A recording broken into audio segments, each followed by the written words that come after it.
जय हिंद। इस वीडियो में हम कोविड-19 पेंडेमिक से प्रभावित हुए business enterprises, micro small and medium enterprises और इंडिविजुअल जिनका किसी न किसी बैंक से क्रेडिट फैसिलिटीज थी, उनको भारत सरकार के द्वारा आत्मनिर्भर पैकेज के अंतर्गत दिए गए फाइनेंशियल सपोर्ट्स के बारे में पढ़ेंगे। मई 2020 में भारत सरकार ने आत्मनिर्भर योजना की घोषणा की। इस योजना के अंतर्गत 20 लाख करोड़ रुपए के आर्थिक पैकेज की भी घोषणा की गई, जिसमें 3 लाख करोड़ रुपए कोविड-19 पेंडेमिक से प्रभावित हुए बिजनेस इंटरप्राइजेस के लिए भी रखा गया।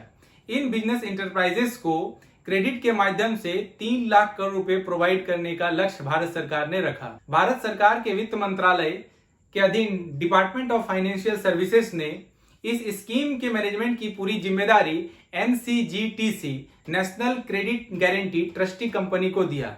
NCGTC ने 23 मई 2020 को एक सर्कुलर जारी किया, जिसमें इस स्कीम के बारे में डिटेल से जानकारी दी गई। इस स्कीम का नाम रखा गया GECL। GECL मतलब गारंटीड इमरजेंसी क्रेडिट लाइन। और इस क्रेडिट स्कीम को, जिस स्कीम के अंतर्गत इस गारंटी प्रोवाइड की गई, उस गारंटी स्कीम का नाम रखा गया ECLGS, emergency credit line guarantee scheme. यह पूरी स्कीम की मॉनिटरिंग की जिम्मेदारी NCGTC, national credit guarantee trustee company को दिया गया और NCGTC ही इस पूरी स्कीम को देखती है और इसके रिगार्डिंग गाइडलाइन इशू करती है। अब देखिए, 23 मई 2020 को जब इसका पहला सर्कुलर जारी हुआ था, उस समय से लेकर के अब तक इसमें कई सारे मॉडिफिकेशंस और इसके एक्सटेंशन होते रहे हैं। आज के डेट में ECLGS के 4 भाग हैं: ECLGS 1.0, ECLGS 2.0, ECLGS 3.0 and ECLGS 4.0। जो सबसे पहली स्कीम जो 23 मई 2020 को आई थी, वो ECLGS 1.0 है। हालांकि उस समय इसको इस 1.0 नहीं कहा गया था, जो कि बाद में इसमें 1.0 ऐड किया गया। अब जानते हैं कि ECLGS के क्या क्या फीचर हैं। तो सबसे पहले जानेंगे कि कौन से बोरोवर हैं जो इसके लिए एलिजिबल हैं। तो सबसे पहले MSMEs और नॉन MSMEs और नॉन MSMEs ECLGS 1.0 के लिए एलिजिबल हैं। एलिजिबल होने के लिए इसके साथ और भी कुछ टर्म एंड कंडीशन है, जिसको हम एक एक करके पढ़ेंगे। देखिए, MSMEs और नॉन MSMEs तो एलिजिबल हो गए, साथ ही साथ इंडिविजुअल जो प्रधानमंत्री मुद्रा योजना के अंतर्गत बिजनेस पर्पस के लिए लोन ले रखे हैं, साथ ही साथ वैसे इंडिविजुअल जिन्होंने कॉमर्शियल व्हीकल के लिए ऋण ले रखा हो, या फिर कंस्ट्रक्शन इक्विपमेंट के लिए लोन ले रखा हो, या फिर ऐसे इंडिविजुअल्स जिन्होंने लोन अगेंस्ट प्रॉपर्टी ली हो लेकिन उस लोन का यूज वो बिजनेस पर्पस के लिए करते हैं। तो ये सारे इंडिविजुअल्स, साथ ही साथ MSME और नॉन MSME जो है वो एलिजिबल बोरोवर्स हैं। अब इसमें कंडीशन यह है कि ये जो एलिजिबल बोरोवर है, इनका 29/2/2020 को total fund based loan outstanding इनके अकाउंट में वो 50 करोड़ से ज्यादा नहीं होना चाहिए। कहने का मतलब हुआ, इनका total non based outstanding amount जो है वो अप टू 50 करोड़ ही होना चाहिए। साथ ही साथ एज ऑन 29/2/2020 को इनका अकाउंट जो है वो SMA 2 कैटेगरीज या NPA नहीं होना चाहिए। यानी एज ऑन 29/2/2020 को इनका account maximum over due DPD, day past due, वो अप टू 60 डेज ही होगा, तभी ये एलिजिबल होंगे। ऐसे MSMEs या नॉन MSMEs या इंडिविजुअल्स के किसी भी बैंक के साथ कोई भी अकाउंट NPA एज ऑन 29/2/2020 को NPA या SMA 2 कैटेगरीज में नहीं होना चाहिए।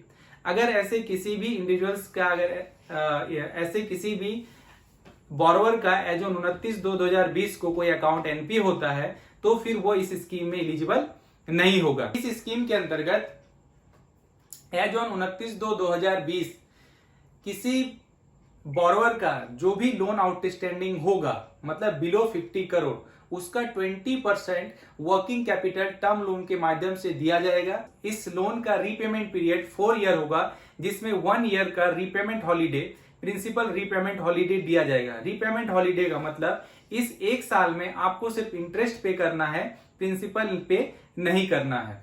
किसी भी स्कीम में कोई भी फैसिलिटी लेने से पहले आपको उस बैंक से, जिस भी बैंक से आप ये फैसिलिटी ले रहे हैं, उस बैंक का आपको एग्जिस्टिंग कस्टमर होना जरूरी है। मतलब एज ऑन 29/2/2020 को उस बैंक के बुक्स में आपका कोई ना कोई क्रेडिट फैसिलिटीज जो है वो आउटस्टैंडिंग होना। अगर आप नए कस्टमर हैं, अगर आप किसी बैंक के नए कस्टमर हैं, तो ECLGS के अंतर्गत आपको क्रेडिट फैसिलिटी नहीं मिल पाएगी। यानी पहला कंडीशन यह है कि आपको एग्जिस्टिंग बॉरोवर होना पड़ेगा। जो रेट ऑफ इंटरेस्ट एप्लीकेबल है वो EBLR प्लस 1% MSMEs के लिए और नॉन MSMEs के लिए MCLR प्लस 1.0% जो है वो एप्लीकेबल है। साथ ही साथ इसमें जो सिक्योरिटीज हैं, मतलब जो ऑलरेडी इसमें जो सिक्योरिटीज हैं, जो एग्जिस्टिंग लोन है उसमें जो सिक्योरिटीज हैं, उस पे इस लोन के लिए सेकेंड चार्ज क्रिएट किया जाएगा। पहले इसमें परिपासु चार्ज था, लेकिन बाद में इसको मॉडिफिकेशन करके सेकेंड चार्ज कर दिया गया। अप टू 25 लाख लोन में सेकेंड चार्ज क्रिएट करने की कोई भी जरूरत नहीं है। तो हमने समझ लिया कि ECLGS 1.0 में कौन कौन से बोरोवर एलिजिबल हैं और इसके क्या क्या फीचर्स हैं। अब देखते हैं ECLGS 2.0 क्या है। देखिए, ECLGS 2.0 की घोषणा 26/11/2020 को NCGTC ने एक सर्कुलर के माध्यम से किया। RBI ने कोविड-19 स्ट्रेस को देखते हुए एक कमेटी की गठन की गई, जिस कामत कमेटी ने सितंबर 2020 को अपनी एक रिपोर्ट दी, जिसमें उन्होंने 27 ऐसे सेक्टर को नॉमिनेट किया गया जो कोविड-19 पेंडेमिक के दौरान बुरी तरह से प्रभावित हुए थे। इन 26+1 सेक्टर्स को रिलीफ देने के लिए ECLGS 2.0 की घोषणा 26/11/2020 को की गई। अब इस ECLGS 2.0 में कौन से बोरोवर एलिजिबल थे, किस कैटेगरी के बोरोवर एलिजिबल, हमने पढ़ा ECLGS 1.0 में MSMEs, नॉन MSMEs और इंडिविजुअल्स एलिजिबल थे। अब इसमें 26/11/2020 में 27 ऐसे सेक्टर्स रखे गए थे जो कोविड-19 पेंडेमिक से बुरी तरह से प्रभावित हुए थे। अब इनमें क्या है, इनमें कौन कौन से सेक्टर्स है? Real estate sector, hospitality sector. अब ये भी एग्जिस्टिंग बोरोवर होना चाहिए बैंक के लिए। साथ ही साथ इनकी लोन की आउटस्टैंडिंग अमाउंट जो है above 50 crore and up to 500 crore होना चाहिए। इनका भी जो DPD है एज ऑन 29/2/2020 को यह अकाउंट जो है वो SMA 2 या NPA नहीं होना चाहिए। मैक्सिमम जो ओवरड्यू है वो अप टू 60 डेज ही हो सकता है। इस लोन के लिए जो टेन्योर है वो 5 ईयर रखा गया, जिसमें 1 साल का मॉरेटोरियम पीरियड प्रिंसिपल के ऊपर दिया गया। ठीक है, इसमें ECLGS 2.0 में नॉन फंड बेस्ड फैसिलिटीज भी सैंक्शन करने का प्रोविजन रखा गया। मतलब इसमें नॉन फंड फैसिलिटी जैसे बैंक गारंटी या लेटर ऑफ क्रेडिट भी इशू किया जा सकता है। इसके अंतर्गत अगर कोई बैंक गारंटी लिया जाता है तो उस गारंटी की कवरेज NCGTC उस गारंटी का जो कवरेज है वो सिर्फ 5 साल के लिए ही देती है। अब जो तीसरा स्कीम है वो ECLGS 3.0 है। इसकी घोषणा 6/4/2021 को की गई।